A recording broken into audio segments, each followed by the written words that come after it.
Hello friends, कैसे हो? I hope, आशा करता हूँ सभी अच्छे होंगे। तो वीडियो बनाने का मेरा यही मकसद था कि उत्तर प्रदेश में एस्टेट यूपी टेट कब तक आ सकता है, कब तक उसकी संभव है, कब तक संभावना है आने की। तो बात करेंगे यूपी में एस्टेट यूपी टेट भर्ती कब तक। तो अगर देखा जाए तो भर्ती की यहाँ तक कभी कोई दूर दूर तक कोई संभावना नहीं नज़र आ रही है। मे भी अगर देखा जाए तो यहाँ कोशिश करो 2027 तक अगर चांस है आने की।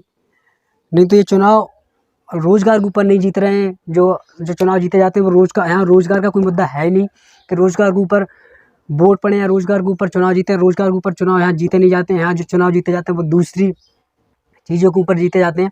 तो रोजगार से उन लोगों को कोई मतलब है नहीं। भर्ती देना है नहीं देना है उन्हें कोई मतलब नहीं है। 6 साल हो गई है कंप्लीट।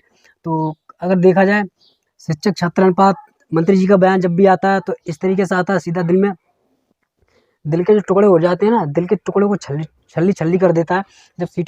जब शिक्षा मंत्री का ऐसा बयान आता है, शिक्षा मंत्री का बयान जब भी आता है तो वो छात्र अनुपात और वो सब बराबरी रहता है। और उन्हें लोग ये उम्मीद थी कि इतने 6 साल के अंदर अगर 10-10 टीचर भी रिटायर हुए होंगे तो 60,000 पद तो वैसे ही खाली हो गए होंगे। लेकिन उन्होंने पद बढ़ा दिए हैं। उन्होंने जो रिक्तियाँ थी वो रिक्तियों को उन्होंने खुद ही भर दिया, बिना वैकेंसी निकाले, बिना भर्तियाँ निकाले। उनके अनुसार अगर देखा जाए तो 21:1 का रेशियो हो चुका है। समझ रहे हो आप? उनका जो रेशियो हो गया वो 21:1 का रेशियो हो गया है। यानी इसका मतलब सीधा है कि उन्होंने रिक्तियाँ सब कर दी हैं। और इतना अब ये जो जब धीरे धीरे ये बढ़ते बढ़ते 30:1 का अनुपात होगा तो मुझे लग रहा है ये 2027, 28, 30 तक खिंचा चला जाए, तब शायद ये कुछ पद रिक्त होंगे। अभी कोई उनके अनुसार, मंत्री जी के बयान के अनुसार एक भी पद रिक्त नहीं है। हालांकि जो स्कूल में 30:1 का रेशियो होता है वहाँ 21:1 हो गया है। समझ रहे हो इस चीज़ को? वो बच्चों से ज़्यादा निकल गए हैं, बच्चों से ज़्यादा मात्रा में बढ़ गए हैं। तो अगर देखा जाए तो 2027 तक भर्ती अगर देखा जाए तो भाई सरकार ही ऐसी चल रही है कि आपको अगर देखा जाए तो जो वैकेंसी देखने को मिलेगी 2027 तक उम्मीद कीजिए। अभी इसकी कोई उम्मीद नहीं है। तो सभी से मैं यही कहना चाहूँगा, सभी पढ़े लिखे स्टूडेंट्स हैं और सभी, कोई ऐसा नहीं है कि जो अगर बीटीसी बीएड किया है तो सभी ने अच्छी खासी एजुकेशन अपने आप में ली है। तो उन्हें पता होता है कि एक बेरोजगारी का दर्द क्या होता है। इतने टाइम से बेरोजगार हैं, क्या बताया जाए, 5 साल हो गई हैं। हर छात्र हर छात्राएं सभी ये सोच रही हैं कि कब वैकेंसी उत्तर प्रदेश में आए। जब 17,000 का जो पहले मंत्री थे, जो 17,000 उन्होंने निकाला था, जब उन्हें पता पड़ा तब वो भी जीत गए। उसको लेकर उन्होंने बोला था नोटिफिकेशन निकालेंगे। नोटिफिकेशन निकलने वाला था कि तब तक आचार संहिता ये सब कुछ हो गया था, नहीं निकल पाई थी। उसके बाद में चुनाव जीत गए तो फिर उन्हें सीधा पता पड़ गया था कि यहाँ भर्ती से कोई मतलब नहीं होता, चुनाव हम वैसे ही जीत जाते हैं।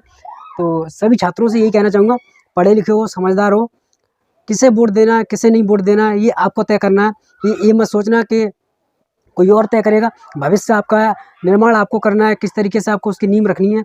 क्योंकि 6 साल से मैं समझ सकता हूँ कि ऐसे स्टूडेंट्स हैं जो अभी भी अपने माँ बाप से पैसे मांगते हैं अपनी पढ़ाई लिखाई के लिए। कोई फॉर्म डालने जा रहे हैं उसके लिए मजबूर हो गए हैं, अदर स्टेट में जॉब को लेने के लिए मजबूर है कि दूसरे राज्य में फॉर्म भर रहे हैं, वहाँ उन्हें जॉब अगर मिल रही है तो वहाँ जॉब कर रहे हैं। कोई छात्र अगर बीटीसी बीएड डिग्री डिप्लोमा कुछ भी करता है, क्या सोच के करता है? वो यही सोच के करता है कि हमें अपने राज्य में जॉब मिले, हम अपने परिवार के साथ में रहें, अपने यहाँ जॉब करें। अगर उन्हें अदर स्टेट में जॉब करनी थी तो अदर एग्जाम प्रिपरेशन है उनकी कर लेते। लेकिन बीटीसी डीएलएड डिग्री डिप्लोमा जितने भी करते हैं वो यही सोचते हैं कि अपने राज्य में रहें, यहाँ जॉब करें। लेकिन इतना मजबूर कर दिया गया है 5 साल के अंदर ऐसा। तो मंत्री जी का जो जितना बयान आता है, इतना भयंकर बयान आता है, अगर कोई सीधा आपको मार देना तब भी आपको इतना दर्द नहीं होगा जितना कि मंत्री जी के बयान से आता है। उनके मुखार बिंदु से कभी ये नहीं निकलता कि मैं भर्ती इतने टाइम पे दूंगा, ये मतलब भर्ती आने वाली है। उनके पता नहीं अभी तक के जितने भी शिक्षा मंत्री आए, मैंने क्या किसी भी छात्र ने ऐसा शिक्षा मंत्री को नहीं देखा होगा कि जिन्होंने कभी शिक्षक भर्ती के ऊपर जब से पद संभाला है कभी एक ये नहीं बोला है कि हम कोई भर्ती नहीं देंगे। उनका कोई कराने का इरादा नहीं है। वो आए हैं, अगर हो सकता है 5 साल तक शिक्षा मंत्री पद पे रहे, उसके बाद कोई बदल सकता है, वो नहीं भी बदल सकते हैं। लेकिन जब तक वो रहेंगे, उन्होंने कसम खा के आए थे कि मैं कोई भी पद नहीं नया सृजित नहीं करूँगा। जितने पद हैं उन्हीं में हम हेर फेर करते रहेंगे, उन्हीं में अनुपात समानुपात का यही हम चलाएँगे जब तक हमारी सरकार रहेगी, जब तक हम रहेंगे इस पद पे, यही चलने वाला है। ये आपको तय करना है कि आपको क्या करना है, बेरोज़गार रहना है, क्या करना है क्या नहीं करना है। कम से कम अगर देखा जाए तो अपनी संख्या 20 से 15 से 20 लाख है, कम संख्या नहीं होती है। अगर आप सब एकजुट होके, फिलहाल में लखनऊ धरना चल रहा है, 18 तारीख को वहाँ धरना होने वाला है। ज़्यादा से ज़्यादा जो जितने भी स्टूडेंट्स कैंडिडेट्स हैं, जो डिप्लोमा किए हुए हैं, जो पास या रहने वाले लखनऊ के और पास जितने भी डिस्ट्रिक्ट पड़ते हैं उनके और पास रहने वाले, कम से कम वो तो पहुँचे। क्योंकि अगर आचार संहिता की बात, अगर कोशिश करो, कोशिश करने से अगर जीत मिलती है तो इसमें सभी का अच्छा ही है, भला है।